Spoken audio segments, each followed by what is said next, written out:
وعباد الرحمن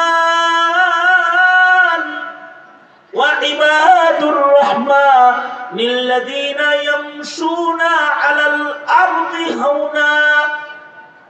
الأرض هونا وإذا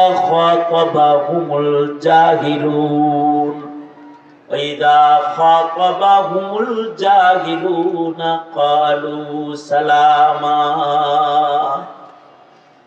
আল্লাহ বলে যে তোমরা কি আমার গোলাম হইতে চাও, তাহলে চরিত্রওয়ালা হইতে হইব তোমার। তুমি যদি আসমানে আমার গোলাম হিসেবে তোমার নাম উঠাইতে চাও, আল্লাহর গোলাম হিসেবে কেউ যদি তার নাম উঠাইতে চাও, তাহলে তোমার ভেতরে আখলাক লাগবে, অধ্যক্ষের আচরণ, অহমিকার আচরণ, দাম্ভিকার আচরণ না। তুমি জমিনে চলবা, বিনয়ের সাথে চলবা, কদম ফেলবা, বিনয়ের সাথে কদম ফেলবা। আর তোমার জবান কাউকে আক্রমণ করার জবান হবে না। কেউ আক্রমণ করলে তুমি তার সাথে ভালো বলবা। অপর হাদিসে আল্লাহর রাসূল বলেন, নবীজি এক হাদিসে বলেন, এই আমার উম্মতেরা, তোমরা দুইটা জিনিসের জামানত দাও আমাকে, আমি তোমাকে জান্নাতের জামানত দিব। আল্লাহর রাসূল বলেন, মা বাইনা লিহইয়াইহি ওয়া মা বাইনা রিজলাইহি, তোমার মুখ, তোমার লজ্জাস্থানের জামানত আমায় দিবা, তো আমি নবী তোমাকে জান্নাতের জামানত দান করব। অর্থাৎ তোমার জবানটা ভালো, তোমার জবানে মিথ্যা নাই, তোমার জবানে গালি নাই, তোমার জবানে তোহমত নাই, তোমার জবানে আক্রমণ নাই, তোমার জবানটা বাজে কথা বলে না, তোমার জবানটা পাক জবান। জবান যাদের পাক, আমল তাদের পাক। আর জবান যদি হয় নাপাক, তাহলে তার কাজ হয়ে যায় নাপাক। কথা যার ভালো, কাজ তার ভালো।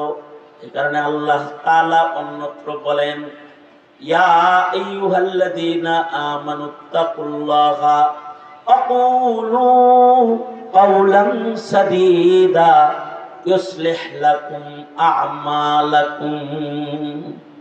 জবান ভালো বানাইবা, তাহলে তোমার কাজ ভালো হয়ে যাবে। শুধু কাজ ভালো হবে না, যার জবান ভালো তার আমলনামা ভালো হয়ে যাবে। ওয়াগফির লাকুম যুনুবাকুম, মুখ ভালো হইলে পরে তার গুনাহ মাফ হয়ে যাবে। কারোর মুখে যদি ভালো কথা উচ্চারিত হয় তো তার গুনাহ মাফ হয়ে যায়। কারোর মুখে উচ্চারিত হয়েছে আস্তাগফিরুল্লাহ, বলেন আওয়াজ করে, আওয়াজ করে বলেন। আপনারা যারা আছেন দুপুর থেকে বয়ান শুনতেছেন, সবাই শক্তি সামর্থ্য হলে তো আর কোন নড়ে চড়ে তো? কার কার হাত নড়ে? হাত তোলেন তো দেখি। দোনো হাত নড়ে? আপনাদের দোনো হাত নড়ে চড়ে? নড়ে চড়ে? শুধু হাত নড়ে না, মুখও নড়ে? বুবা নেই তো কেউ? যাদের মুখ নড়ে তারা জোরে আওয়াজ করে বলেন আস্তাগফিরুল্লাহ রাব্বি মিন কুল্লি যামবি ওয়া আতুবু ইলাইহি। মুখে এতটুকু কথা যদি কারো উচ্চারিত হয় তো তার পিছনের সব গুনাহ মাফ হয়ে যায়। দিল থেকে যদি এতটুকু কথা কারোর বাইরে।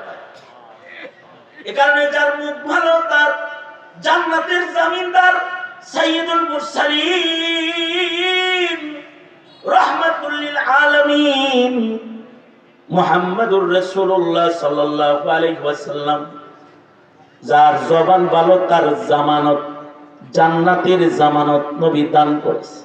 নবীজি বলে, তুমি তোমার মুখ ভালো করো, তাহলে তোমার লজ্জাস্থান পবিত্র রাখো, তোমার জবান পবিত্র রাখো, তো আমি তোমাকে জান্নাতের জামানত দিয়ে দিব। এই কারণে আমাদের আকাবিররা কথা বলতে খুব সাবধানে বলতেন, যা তা বলতে নাই।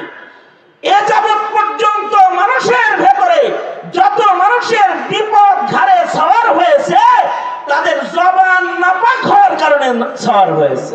কারণ বেঈমান হয়েছে যারা, তাদের মুখ নাপাক করেই বেঈমান হয়েছে। আর যারা আল্লাহর জান্নাতের মালিক হয়েছে, তারা মুখ পবিত্র কইরাই মুখে পড়ছে লা ইলাহা ইল্লাল্লাহ মুহাম্মাদুর রাসূলুল্লাহ, সাথে সাথে দাখালাল জান্নাহ, জান্নাতের মালিক হয়ে গেছে।